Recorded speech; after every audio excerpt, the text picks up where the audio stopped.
Today's gospel reading tells stories of two healings in the structure of a story within a story, both of which deal with prejudice and being an outcast.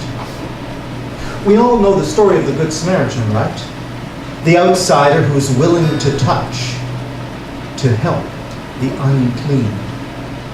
We've all heard how the Pharisee and even the Levite cross over on the other side, because they were afraid to even touch this victim.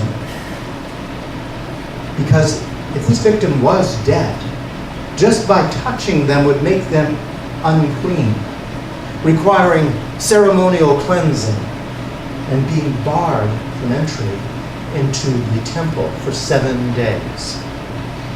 Most often, we put ourselves in the shoes of the Good Samaritan, right?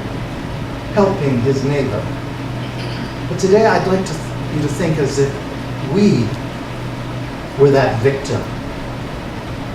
Put yourself in that person's shoes and think of Jesus as the Good Samaritan, unafraid to sully his hands to heal the unclean. That's exactly the situation of today's stories, healing two females. Now, in one case, she is the outsider, and in the other case, he is the outsider. In the first case, she's the marginalized, because she has been labeled as unclean for 12 years. See, a modern doctor might have diagnosed her with something like long-term chronic condition of something like uterine fibroids, causing spotting on a virtual daily basis. So for 12 years, she's had to warn everyone around that they would become unclean if they even touched her hand. Thus excluded from society, excluded from the worship of God for 12 years. So that's the context. Let's hear the story of Mark 5, verses 21 to 43.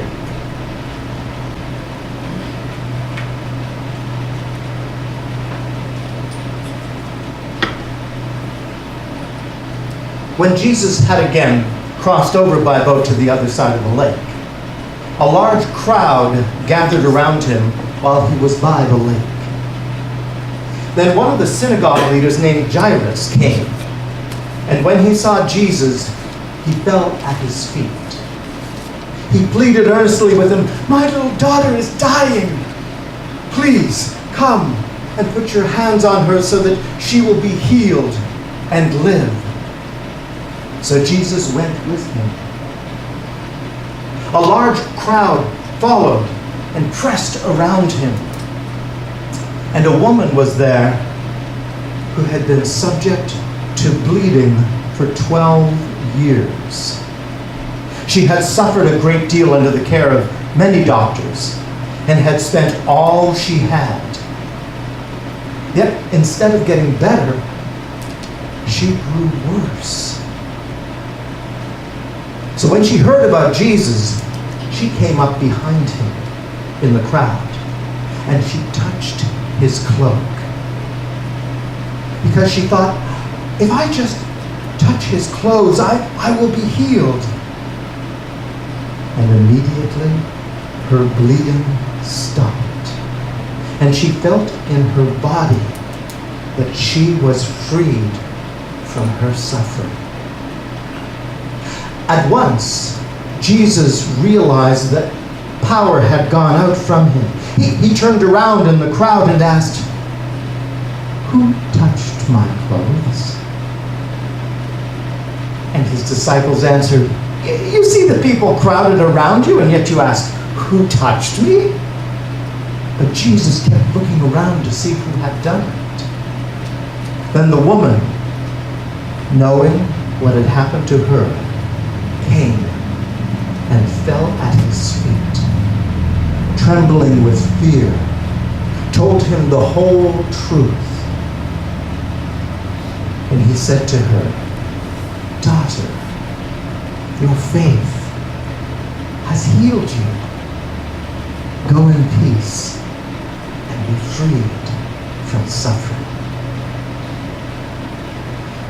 While Jesus was still speaking, some people came from the house of Jairus, the synagogue leader, and they said, "Your daughter is dead. Why bother that teacher anymore?" But ignoring what they said, Jesus told him, "Don't be afraid. Believe." He did not let anyone follow him except Peter, James, and John, brother of James. When they came to the home of the synagogue leader, Jesus saw such a commotion with people crying and wailing loudly. He went in and said to them, "Why all this commotion and wailing? The child is not dead, but asleep." But they laughed at him. And after he had put them all out, he took the child's father and mother and the disciples who were with him, and they went in where the child was. He took her by the hand, and he said to her, "Talitha Kum," which means, "Little girl, I say to you, get up." Immediately the girl stood up, and she began to walk around. She was 12 years old. At this, they were completely astonished. And he gave strict orders not to let anyone know about this. And he told them to give the girl something to eat. This is the word of God for the people of God. Thanks be to God. Amen.